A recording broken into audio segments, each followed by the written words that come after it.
कि fusion bomb फोड़ना है तो इसके लिए पहले तुम्हें एक एटॉमिक बॉम्ब फोड़ना पड़ेगा, तब तो वो एक्टिवेट होगा बेचारा।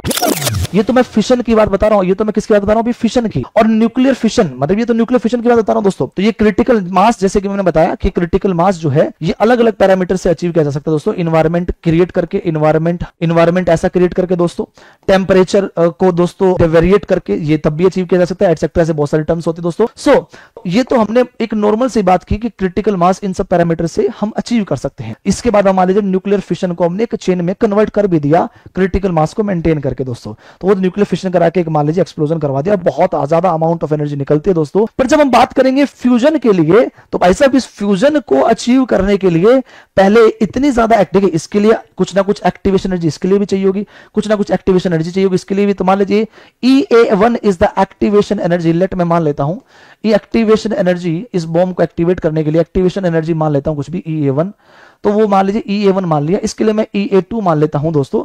तो जो EA2 है ना वो इतनी ज्यादा है, यानी इस फ्यूजन को एक्टिवेट करने की एनर्जी इतनी ज्यादा है कि जनरली इनको दोस्तों, अगर मैं एक नॉर्मल प्रोसेस की बात करूं कि एक फ्यूजन बॉम्ब को अगर आपको एक्सप्लोर करना है या क्रिएट कराना है तो उसके लिए तुम्हें अक्सर फिशन रिएक्शन को करवाना पड़ता है। इसकी एक्टिवेशन एनर्जी जनरली यहां जो तो एनर्जी पैदा होती है उसके इक्विवेलेंट होते हैं, जो तुम नॉर्मली अचीव कर ही नहीं सकती।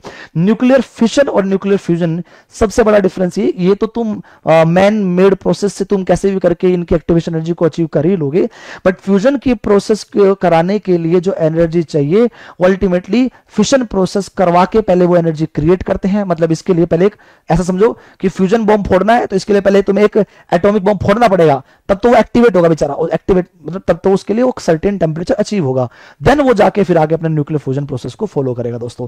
So that's all the behind story. आप ऐसे समझिए कितना ज्यादा इसकी एक्टिवेशन एनर्जी है तो इसका ओवरऑल जो एनर्जी निकलेगा वो कितना कई गुना ज्यादा होगा फिशन के मुकाबले दोस्तों।